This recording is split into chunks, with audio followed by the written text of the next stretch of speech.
So hi friends, last lecture we will have the discuss about basic introduction of metal carbonyls with pi acid ligand. Today we will discuss about classification of carbonyl metal complex.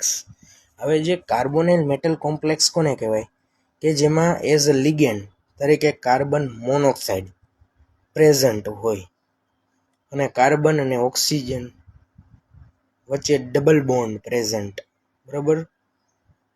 એટલે કે એ કાર્બોનાઇલ એટલે કે double bond present હોય, oxygen ઉપર lone pair of electron present હોય અને એ જે ligand carbon monoxide ligand કોઈ પણ પ્રકારનું સ્ટ્રક્ચર ફોર્મેશન કોમ્પ્લેક્સ ફોર્મેશન કરે તો એને કાર્બોનાઇલ કોમ્પ્લેક્સ તરીકે આપણે ઇન્ટ્રોડ્યુસ કરી શકીએ.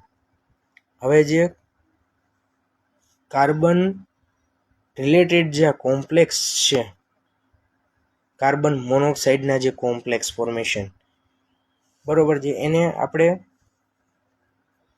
એના લિગેન્ડ મેટલ અને એના જે બ્રિજ કે બીજા મેટલ આયન હારે કેવી રીતના કનેક્ટ છે with bridge or without bridge, તો એના આધારે આપણે ડિફરન્શિએટ કરી શકીએ. So for that first of all we have the show classification of metal carbonyls. So first of all classification based of type of ligand. હવે ligand તરીકે તો present કોણ હોય, કાર્બોનાઇલ્સ મેટલ હોય, એટલે આપણે અગાઉના લેક્ચરમાં ડિસ્કશન કર્યું કે કાર્બન મોનોક્સાઇડ પ્રેઝન્ટ હોય.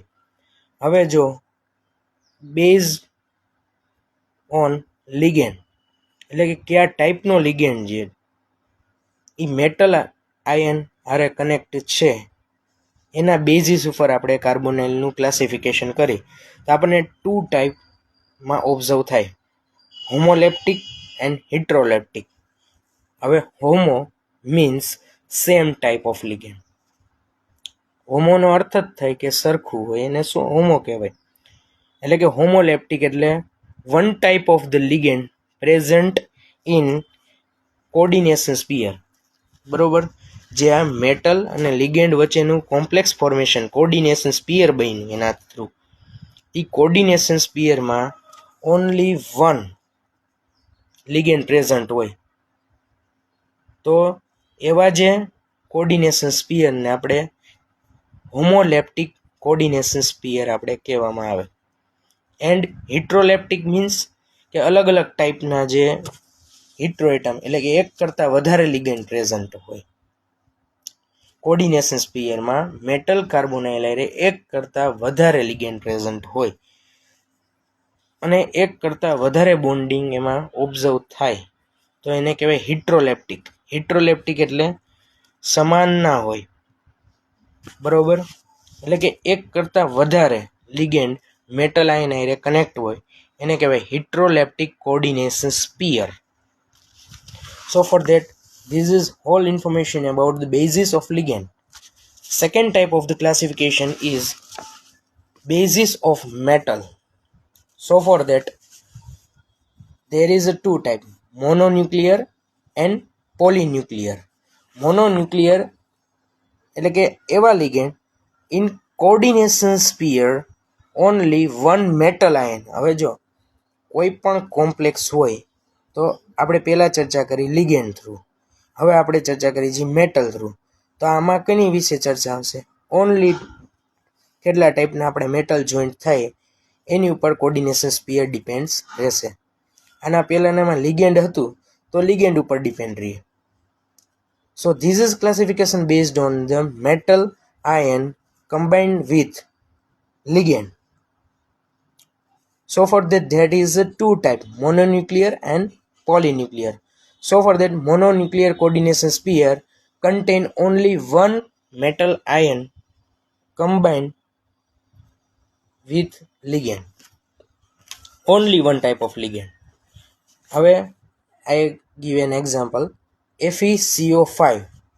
હવે ફેરસ એ એક મેટલ આયન થયું હવે કાર્બન મોનોક્સાઇડ FeCO5 એના 5 બોન્ડ Fe હારે કનેક્ટ છે, એટલે FeCO5નું સ્પિયર કોર્ડિનેશન સ્પિયર એપ્લાય થયું. એમાં મેટલ આયન તરીકે સેન્ટર ઓફ મેટલ આયન કોણ પ્રેઝન્ટ થયું? ફેરસ. બરોબર છે. અને એની હારે જે લિગેન્ડ હતો એ કેટલા ટાઈપનો? 1 type of ligand. So for that એક જ ટાઈપનો મેટલ આયન પ્રેઝન્ટ હોય તો એવા કોર્ડિનેશન સ્પિયરને કહેવાય મોનોન્યુક્લિયર coordination spear.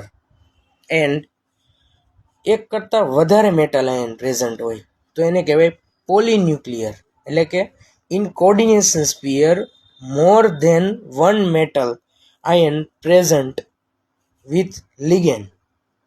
This is coordination sphere is known as polynuclear. So this is the whole classification based on metal ion. હવે જે ક્લાસિફિકેશન આવે છે એ ઓન ધ બેઝિસ ઓફ જે સ્ટ્રક્ચરલ કાર્બોનેલ હોય કે એનું સ્ટ્રક્ચરલ કાર્બોનેલ કેવું છે, એ બ્રિજ વિથ બ્રિજ જોઈન્ટ છે કે વિધાઉટ બ્રિજ જોઈન્ટ છે. બરોબર. હું એમ કહું કે એક જ કરતાં વધારે મેટલ આયન હોય એ લિગેન્ડ, એક કરતાં વધારે લિગેન્ડ હારે જોઈન્ટ હોય, એક કરતાં વધારે બોન્ડિંગ હારે મેટલ વચ્ચે બોન્ડિંગ હોય, બરોબર, તો એ વિથ બોન્ડિંગ જોઈન્ટ કહેવામાં આવે. અને પછી જે કોર્ડિનેશન સ્પિયરનું જે ફોર્મેશન થાય તો એ વિથ બ્રિજ કાર્બોનાઇલ. હવે આપણે ક્લાસિફિકેશન તો કાર્બોનાઇલનું જ કરીએ, એટલે કાર્બોનાઇલ ગ્રુપ તો પ્રેઝન્ટ, એટલે કાર્બન મોનોક્સાઇડ ગ્રુપ પ્રેઝન્ટ જ હશે. So this is the second type of classification on the basis of metal carbonyls. હવે મેટલ કાર્બોનાઇલના સ્ટ્રક્ચર ઉપરથી આપણે કેવી રીતના ડિસાઇડ કરી શકીએ?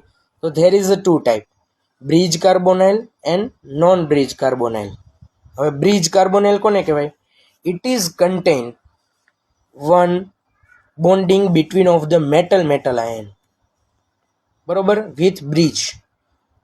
તો બ્રિજ થ્રુ જે મેટલ આયન કનેક્ટ હોય તો એ જે ટાઈપનું કોર્ડિનેશન સ્પિયર બને તો એને શું કહેવાય? બ્રિજ કાર્બોનાઇલ. અને નોન બ્રિજ કાર્બોનાઇલ કોને કહેવાય? કે એક જ ટર્મિનલ પ્રેઝન્ટ હોય અથવા તો એક જ ટાઈપના લિગેન્ડ પ્રેઝન્ટ હોય, બરોબર. જે હોમોલેપ્ટિક હોય ને એ હંમેશા નોન બ્રિજ કાર્બોનાઇલ જ બનાવે. હોમોલેપ્ટિક જે આપણે પહેલાં ભણ્યા કે એમાં એક જ ટાઈપના જે લિગેન્ડ પ્રેઝન્ટ હોય તો એવું જે કોર્ડિનેશન સ્પિયર બને એને કહેવાય non bridge carbonyl group. So for that, this is the whole classification of metal carbonyl. So thanks for watching.